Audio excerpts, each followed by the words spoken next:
Mister Nambi Nambiar जी, मैं पूरे देश की तरफ से आपसे हाथ जोड़कर माफ़ी मांगना चाहता हूँ। Welcome to another episode of Bollywood this week. आवर अंसारी आप सभी लोगों का आर माधवन की film Rocketry the Nambi Effect के फुल मूवी रिव्यू में तहे दिल से हार्दिक स्वागत करता हूँ। क्या हो रहा है मेरा भाई?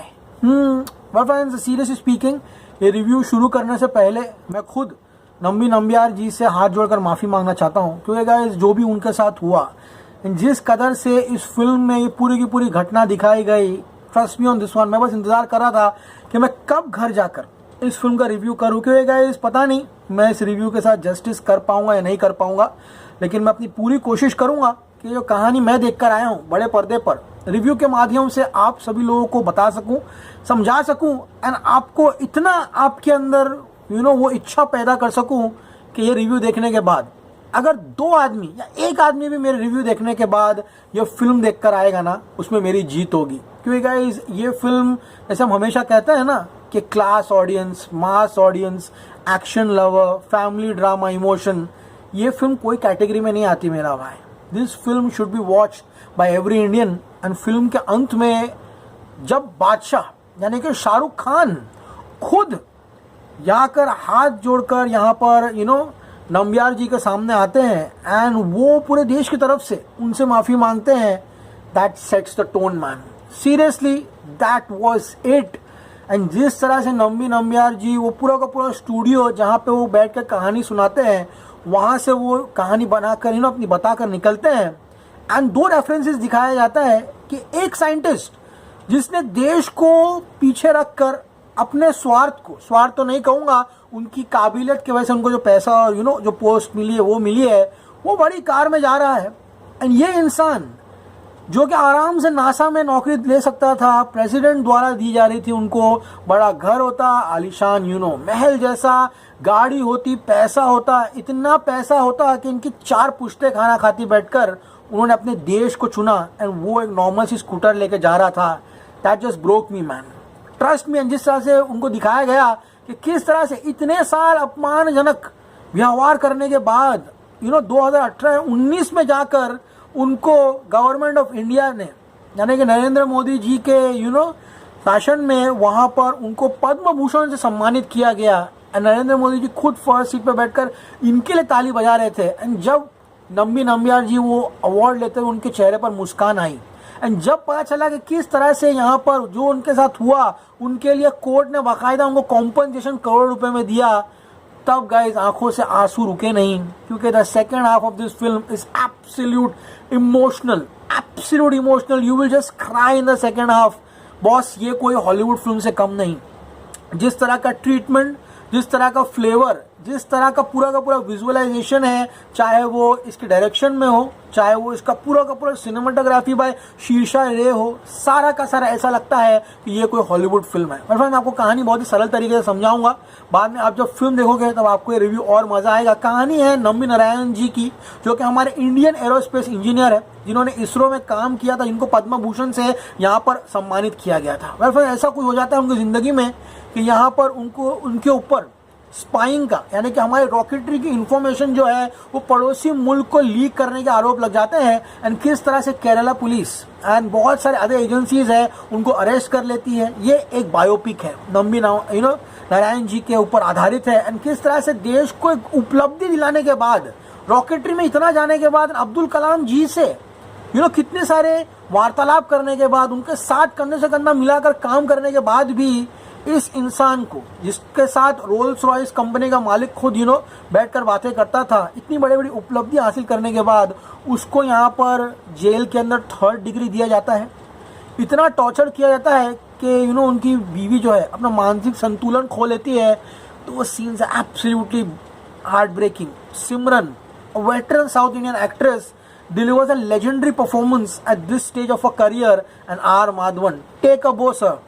Trust me on this one, from Maddie and रहना तेरे दिल में to here, your journey has been impeccable. आपका जो विश्वास रहा है इस फिल्म में, वाकई में काबिल तारीफ है। Directed by Madhavan, written by Madhavan.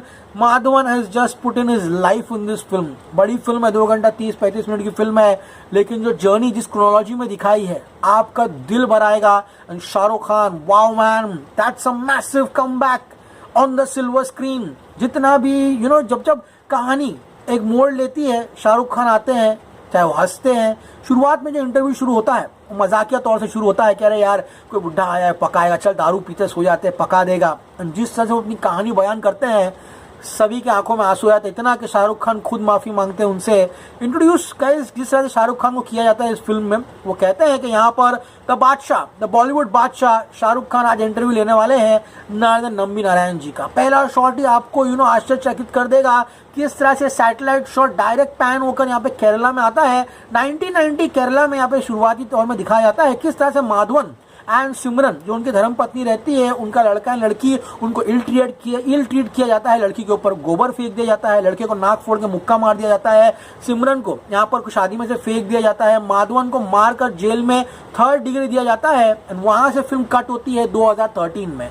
तो it's a non linear narrative जो कि आपको देखने में मजा आता है। एक बार आप फिल्म में सेट हो जाओगे ना, देन मेरा भाई आपका इंटरेस्ट कोई इस फिल्म से हटा नहीं सकता। 2013 में किस तरह से रॉकेट लॉन्च मिशन हुआ था टू मार्स, वहां पर एक कहानी खत्म कर सकते थे, लेकिन जिस तरह से वो कहानी आगे बढ़ी, द इंटरव्यू, एंड जिस तरह से फर्स्ट अटेम्प्ट में इंडिया ने केवल 74 मिलियन, जो कि एक हॉलीवुड फिल्म का बजट होता है, उस बजट में मार्स तक का मिशन जो अकम्प्लिश किया था, सारी की सारी चीजों से हमको रूबरू कराया जाता है। यहाँ पर वो कहते हैं कि यहाँ पर रॉकेटरी में मैं इंडिया को कछुए की चाल चलने नहीं दूंगा। फिर नंबी नंबियार जी का जीवन जो हमें दिखाया जाता है, किस तरह से वो पढ़ने के लिए अब्रॉड जाते हैं। क्लास में कहते हैं कि जिन्होंने थीसिस लिखा है तू उनको सिखाएगा, उनकी बुक चेंज करेगा। जब माधवन पत्र लिखते हैं नंबियार जी, तो जिन्होंने थीसिस लिखा है वो खुद बोलता है कि ये मेरी गलती है, मैं इसे मानता हूँ। अ जीनियस माइंड जो कि सॉलिड फ्यूल प्रोग्राम ना पढ़ते हुए लिक्विड फ्यूल प्रोग्रामिंग पढ़ने के लिए जाता है, जबकि अब्दुल कलाम जी सॉलिड फ्यूल प्रोग्रामिंग जो है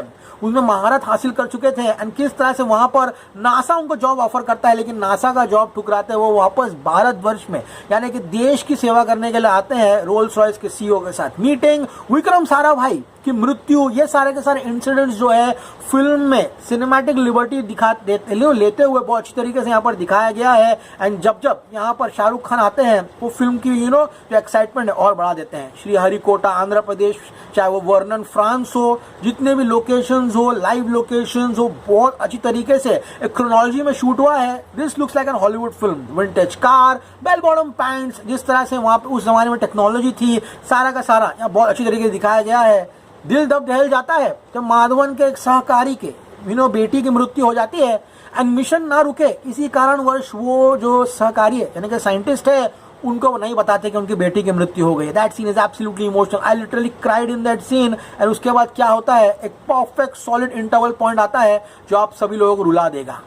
मिसाइल तो बन गई, लेकिन टेस्ट स्टैंड के लिए 100 करोड़ की आवश्यकता है। फ्रांस दिखाई जाती है। सबसे बड़ी यहाँ पर प्लस पॉइंट इस फिल्म की ये है कि जितनी भी इंग्लिश लाइंस जो है वो हिंदी में है यहाँ पर, तो आपको काफी आसानी होगी जो जनरल ऑडियंस है उनको देखने के लिए। The BGM, the cinematic liberty, the cinematography बहुत अच्छा तरीके से यहाँ पे किया गया है। सेकेंड हाफ आपको रशिया, क्रायोजेनिक, प्रधानमंत्री के ऑफिस, इंजन्स, डीआरडीओ, रशिया में स्नो सीन्स, पूरा मिश्रण, एंड फिल्म जो है एक अलग लेवल पर जो है एलिवेट हो जाती है एंड फिल्म काफी सीरियस भी हो जाती है। शाहरुख खान वापस से आते हैं अब थोड़े सीरियस कॉन्वर्सेशंस लेकर यहाँ पे नंबियार जी के साथ, लेकिन जब उनके टॉर्चर सीन्स शुरू होते हैं, I like the way how the big resolution of the screen became a complete square resolution. That is cinematic liberty which you can take. लेकिन वो जो सीन्स है टॉर्चर के, that is not for the faint hearted. किस तरह से एक व्यक्ति जिसने अपने देश के लिए सब कुछ किया, उनको अनफॉर्चुनेटली यहाँ पर स्पाइंग के आरोप पर, यानी कि अपने रॉकेटरी की इंफॉर्मेशन पड़ोसी मुल्क को देने के आरोप में, झूठे आरोप में फंसाकर उनकी ही नहीं बल्कि उनके परिवार की जिंदगी जिस तरह से बर्बाद की, किस तरह से सीबीआई इन्वॉल्व होती है, किस तरह से वहाँ पे लोकल ऑफिसर इन्वॉल्व होते हैं, 5-6 महिलाएं आती है। जब फिल्म देखोगे आपको पता चलेगा, you feel for the family, उनकी पीड़ा के लिए आप फील करते हो। सिमरन फैंटास्टिक परफॉर्मेंस, आर माधवन, चाहे वो उनके यंगर डेज हो, चाहे वो उनके कॉन्वर्सेशन हो बड़े बड़े लोगों के साथ, चाहे वो उनके बुढ़ापे के दिन हो, ही डिलीवर्स ऑन नॉकआउट। जब एंड में जो ओरिजिनल नंबी नंबियार जी आते हैं, आप मेकआउट नहीं कर पाओगे कि माधवन एंड नंबी नंबियार जी वो so similar in appearance as well as diction. And end में जब शाहरुख खान कहते हैं, मिस्टर नंबी नंबियार जी, मैं आपसे पूरे देश की तरफ से माफी मांगता हूँ, that sets the tone. Brilliant, बहुत सारे सीन्स है। माधवन को रिक्शा से फेंक देता है रिक्शा वाला, वो वाला सीन, उनकी बीवी को दौरे पड़ते हैं, वो वाला scene absolutely brilliant. This film is a classic, it's a masterpiece guys, जो आप सभी लोगों को सिर्फ और सिर्फ सिनेमा घरों में देखना है। मैं आपसे विनंती करता हूं, आप जाइए इस फिल्म को अपने 2 घंटा 38 मिनट दीजिए, आप जरूर इस फिल्म से कुछ ना कुछ सीख कर बाहर आओगे। This man's journey should be witnessed by the entire nation, and किस तरह से उनके साथ जो हुआ एंड किस तरह से उन्होंने इतनी जिल्लत भरी जिंदगी गुजारी जबकि उनका मान सम्मान होना चाहिए था, एंड किस तरह से वापस उनको उनकी इज्जत जो है वो दी गई। ये सारी जानकारी जो है विकिपीडिया पे अवेलेबल है, लेकिन जिस तरह से यहाँ पर कुछ फिल्में होती है जो बायोपिक के नाम पर फ्लैट बैठ जाती है, यहाँ पर रॉकेटरी वो नहीं करती। Rocketry is a perfect adaptation from the paper to the silver screen by none other than R. Madhavan. I give this film 5 out of 5 stars. It's a masterpiece. It's a classic not to be missed in a cinema. Mr. Nambi Nambiar, the nation is proud of you, and Mr. R. Madhavan, we all are proud of you. क्या आपने अपना पैसा ही नहीं बल्कि आपका वक्त, समय, खून पसीना सब कुछ दिया इस फिल्म को बनाने के लिए एंड इसको हमारे सामने लाने के लिए। And Shahrukh Khan, thank you so much for agreeing to play such a pivotal role. And south में ऑब्वियसली सूर्या जी, जिन्होंने इतना अच्छा किरदार निभाया होगा। ऑब्वियसली मैंने तमिल वर्जन तो देखा नहीं। जाइए गाइस, देखिए इस फिल्म को, best film I have seen this year so far, Rocketry the Nambi Effect, as always say stay cool man.